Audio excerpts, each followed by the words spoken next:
बिस्मिल्लाहिर्रहमानिर्रहीम। असल बात से मैं हूँ इकबाल जुआ। नाज़रीन, आज पाकिस्तान में बड़ा अहम दिन है। आज एक तारीख़ी फ़ैसला होना है। अगर ये फ़ैसला पाकिस्तान में आइन और कानून और जमहूर के मुताबिक हुआ तो पाकिस्तान की तारीख़ भी बदल सकती है और किस्मत भी बदल सकती है। और अगर ये फ़ैसला इसी तरह से डिक्टेटर, दौंस, धांधली, धमकी और पैसे की बुनियाद पे हुआ तो फिर आप कह सकते हैं कि इस मुल्क में मज़ीद कहीं सदियां लग सकती हैं इसको एक तरक्की की राह पे या जमहूर की राह पे या सिविलाइजेशन की रास्ते पे लगने के लिए। अदालत ने कल फ़ैसला महफूज किया था। वही पाकिस्तान में जो सिलसिला चल रहा है कि इलेक्शन कौमी असम्बली, सूबाई असम्बली के होंगे या नहीं होंगे।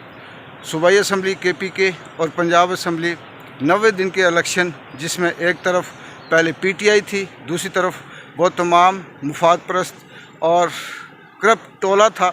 लेकिन अदालत ने एक 100 मोटो लिया। उस 100 मोटो के बाद एक हंगामा बरपा हुआ। जो हुक्मरान तबका था, जो मुफाद परस्त तबका था, उनके होश उड़ गए। उन्होंने आगे पीछे दौड़ धूप शुरू की, मार दाड़ शुरू की, अगवा शुरू किए, फायरिंग शुरू की, बंदूकों उनके ऊपर तशद्दुद करना शुरू किया। फिर हालात ख़राब करके मुल्क के अंदर अदम इस्तेकाम पैदा करने की कोशिश की। फिर माली बहरान की बात की, लेकिन अदलिया ने उस पर भी 100 मोटो लेकर ये फ़ैसला करने की कोशिश की कि आइन के मुताबिक 90 दिन के अंदर इलेक्शन होंगे और हर हाल में होने चाहिए। क्योंकि पाकिस्तान में अगर आइन की खिलाफ वर्जी की गई, आइन को तोड़ा गया, तो उसके बाद पाकिस्तान में लाकानूनियत होगी। फिर पाकिस्तान के अंदर ये नहीं कहा जा सकता कि कोई कानून है, कोई आइन की या किसी मंशूर की, किसी उसूल की हुक्मरानी है। इस पे दोबारा से कल हियरिंग हुई।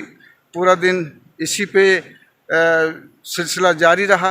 पूरे पाकिस्तान के जो बाशऊर लोग थे उनकी तवज्जो उस पर रही। हुकूमत ने एक बार फिर वकला को रोकने की कोशिश की, इस पे दबाव डाला, अदलिया पे डालने की कोशिश की। कभी कहा कि हम 3 रुकनी बेंच पे एतमाद नहीं करते, कभी कहते रहे कि हम करते हैं, कभी कहते हैं कि इलेक्शन होने चाहिए, फिर कहते हैं कि नहीं होने चाहिए। ये इनके ये जो तांतरे हैं ये बदलते रहे, लेकिन फ़ैसला आखिरकार होकर महफूज हुआ। आज सामने आना है। अगर वो फ़ैसला इलेक्शन जिस तरह से हुकूमत चाहती है, जिस तरह से ये करप्ट टोला चाहता है, अगर उसी तरह से हुआ तो ये कहना आसान है कि इस मुल्क में फिर कोई रूल एंड रेगुलेशन या रूल ऑफ लॉ नहीं होगा, बल्कि फिर वही होगा जिसकी लाठी उसकी बैश, जो 75 साल से होता आया है उसी तरह से होगा। अगर ये इलेक्शन आइन के मुताबिक 90 दिन के अंदर या उससे कुछ हफ्ते, चंद हफ्ते आगे पीछे करके इत्तफाक़ राय से जो डेट हुकूमत दे रही है उससे अगर पहले हो जाता है तो फिर ये कहा जा सकता है कि कुछ बेहतरी आने के चांस हैं। क्योंकि प्रेशर, एक जो तारीख़ है वो सेट हो जाएगी कि यहाँ पे कोई अपनी मर्ज़ी आइन के साथ नहीं कर सकता। ये तो ठीक है, बात की बात है कि आज पता चलेगा चंद घंटों के बाद कि फ़ैसला क्या होना है, क्या महफूज हुआ है। लेकिन इससे पहले वो हुकूमत जो माजी में अगर उनकी तारीख़ उठा के देखें कि मुल्क भी लूटते रहे, आवाम के साथ झूठ भी बोलते रहे, और इनकी हमेशा रट यही होती थी कि हम कानून और आइन की बालादस्ती चाहते हैं, मगर इनकी कानून और आइन की बालादस्ती के वो तमाम झूठे बेबुनियाद किस्म के जो वादे होते थे, जो तकारीर होती थी, वो उनके चेहरे से निकाब उतरा। और अब अंदर से जो इनके चेहरे निकलते हैं वो ना सिर्फ करप्ट हैं बल्कि जालिम और सफा किस्म के, इंसानियत के दुश्मन किस्म के चेहरे इनके निकलते हैं।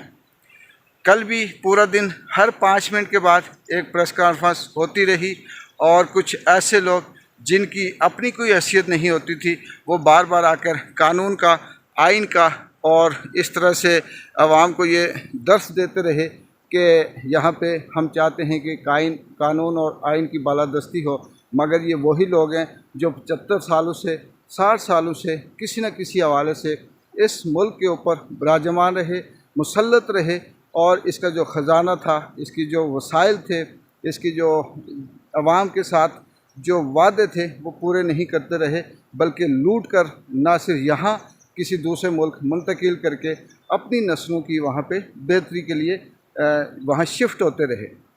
ये सबको पता है कि इससे पहले यहाँ पे सिर्फ दो ग्रुप होते थे जो बारियां लगाकर हुकूमत करते और फिर इस मुल्क को लूटते थे, और आवाम के लिए सिर्फ कुछ सड़कें बनाकर या कुछ अपनी मर्ज़ी के ठेकेदारों को, अपने रिश्तेदारों को कुछ बिल्डिंगें बनाकर देकर ये कहते थे कि तरक्की हुई। ये वो हुकूमत है जिसने इस मुल्क की आवाम के लिए जीना मुश्किल कर दिया। उनके जो सेहत की सहूलत थी वो भी उनसे छीन ली, तालीम की जो सहूलत थी वो भी उन्होंने छीन रखी है, और इसके अलावा जो दो वक्त की रोटी मिलती थी इज़्ज़त से वो भी इस आवाम ने अब छीन ली है, और मुफ्त आटे के चक्कर में भिखारी बनाकर इनको इस तरह से ज़लील व ख्वार कर रही है। ना सिर्फ ज़लील व ख्वार बल्कि रोज़ाना की बुनियाद पे 2 से 3 आदमी किसी न किसी तरह से वो मुफ्त आटा लेने के चक्कर में जब लाइन में जाते हैं तो वो कुचले जाते हैं और जान की बाजी हार जाते हैं। शर्म आनी चाहिए इस हुकूमत को और उन हैंडलरों को, उन लोगों को, उस एस्टेब्लिशमेंट को, उन फैसला साज क़ुव्वतों को जो इस तरह से चंद लोगों को मुसल्लत करके 22 से 23 करोड़ आवाम के ऊपर ना सिर्फ जुल्म करते हैं, जबर करते हैं, बल्कि उनके नाम पर खुद ये कहते हैं कि हम इंसानियत की खिदमत कर रहे हैं और हम इस मुल्क को चला रहे हैं।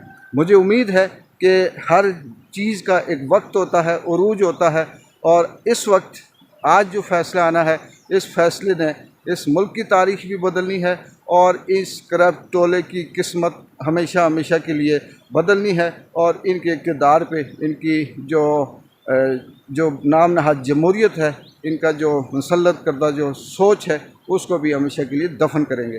देखते हैं कि चंद घंटों के बाद क्या फ़ैसला, क्या नतीजा आता है। तब तक के लिए इजाज़त दें। अल्लाह हाफ़िज़।